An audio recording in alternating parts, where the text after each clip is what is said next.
Derby County have been chasing a centre-back over the course of this transfer window, and Paul Warne looks to have found one which looks really, really good and could develop and improve with the club. A 24-year-old Swedish centre-half from Celtic, although a deal looks to be in place for him to potentially go to SC Heerenveen, Gustaf Lagerbielke could find his way to Derby County if a good enough offer is put in. Now, if you have not done so already, make sure you hit that subscribe button and turn on that notification bell. Make sure you hit the like button as well to help push this video to brand new audiences. I personally think that Gustaf Lagerbielke could be a really good signing for Derby County. Let me know your thoughts down in the comments. But shall we get into looking into his career and the links? Here we have it then. Gustaf Lagerbielke is also in talks over a loan to Dutch side Heerenveen. Celtic would prefer to sell but want to recoup some money. English side Derby County are also interested in the Swedish defender. Now, a massive question on my mind when I read this was, does Gustaf and Jacob Zetterstrom have a connection somewhere along the lines, obviously being Swedish and spending time in Sweden? And that's a big question for me, because this could be a potential where Derby County could try and utilise that connection with Zetterstrom and potentially Gustaf. If they do have a connection, or if they could have conversations, get in touch with each other, that would be something which could potentially aid us in bringing in this player. Now, as it says on this screen, he is in talks over a potential loan move to Dutch side Heerenveen, and I do think that Derby County could find their way into picking up this player. Now, if we do just go across just a little bit more and take a look into some initial information about Gustaf, he is 24 years old, born in April of 2000, currently contracted to Celtic as previously mentioned, and SC Heerenveen are looking to close a loan deal. Now, he could be heading to the Dutch League, but I think there is a potential that we could get him in at Derby County. I think there is a massive pathway in that centre-back position for Derby County, and we'll get into it a little bit more when we get onto the squad depth bit later on in the video. But I certainly think he could add some extra depth and quality in our squad, in that back line, and I certainly think that he is a player that would improve us. Now, if we go on to look into his career so far, he's played at 5 clubs: Sollentuna FK, Elfsborg, Västerås SK, Degerfors and Celtic, where he's made 123 total appearances, totaling up to 9,687 minutes. He scored 13 goals, collecting 0 assists with 18 yellows and 1 red card. Now, I personally think that, obviously, if we look a little bit deeper, he spent a lot of time at the likes of Sollentuna and Elfsborg, and he's made a whole host of appearances for those clubs at senior levels, and he always seems to pick up some goals as well, which is sort of massive for a centre-half in a Derby County side, in my opinion. Obviously, you look at the players that have scored for Derby County so far. It's Curtis Nelson, Kane Wilson on the opening day. Obviously, Caden Jackson scored against Middlesbrough, and Liam Thompson and Caden Jackson again versus Chesterfield. But defenders are massive for us, and picking up those goals in from those set-piece positions, I think, is absolutely massive. Now, obviously, if we look through here, he spent a lot of time at Sollentuna, 52 appearances, a lot of time at Elfsborg with 27.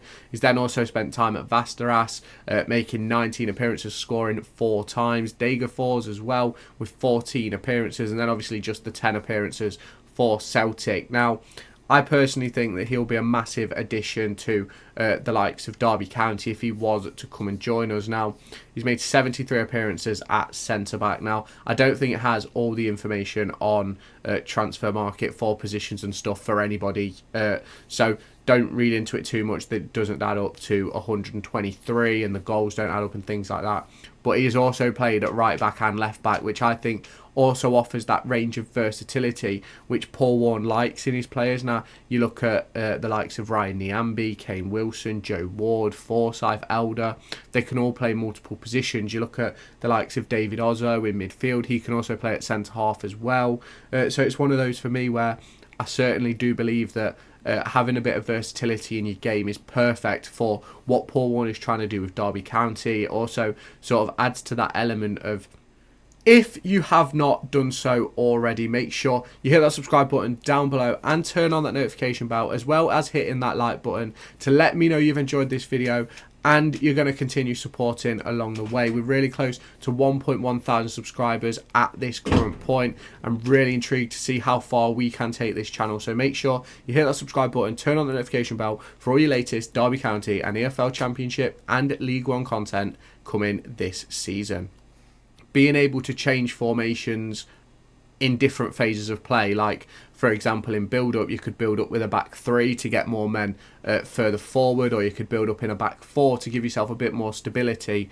So it's one of those for me where I certainly think being a little bit versatile, being able to understand the roles, I think can certainly help a player when coming into a new club, certainly to sort of find themselves a position and a rhythm, because obviously you look at some of the likes of Callum Elder last season didn't really hit the ground running at left back, but he's came in this season a completely different player in my opinion. Looked really good at the weekend.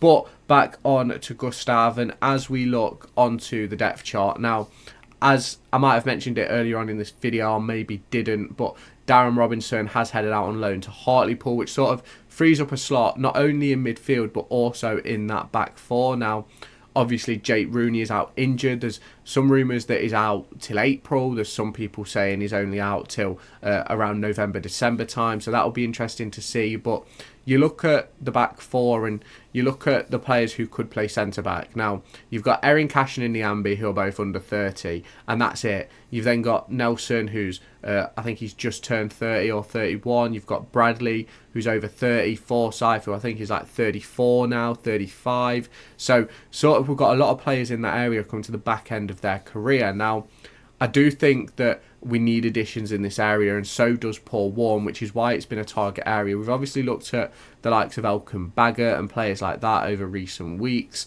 but Baggott has found his way to Blackpool. I think he's gone on loan, so it will be interesting to see what does happen with this deal. I certainly think he slots into that centre-back position quite nicely.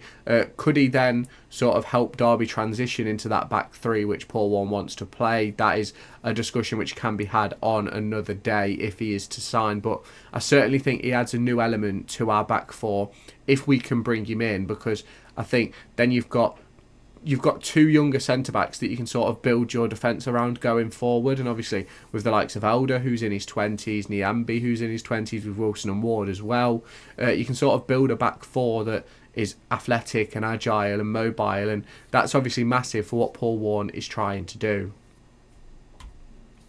Now, what type of deal would it be? Now, obviously, we've already spoke about earlier on in this video about the fact that there is a potential loan move to Heerenveen which could go through before Derby County even get a chance to really sort of put their cards on the table. I personally don't think it would be smart for Derby to go in with a loan deal if he's already close to one.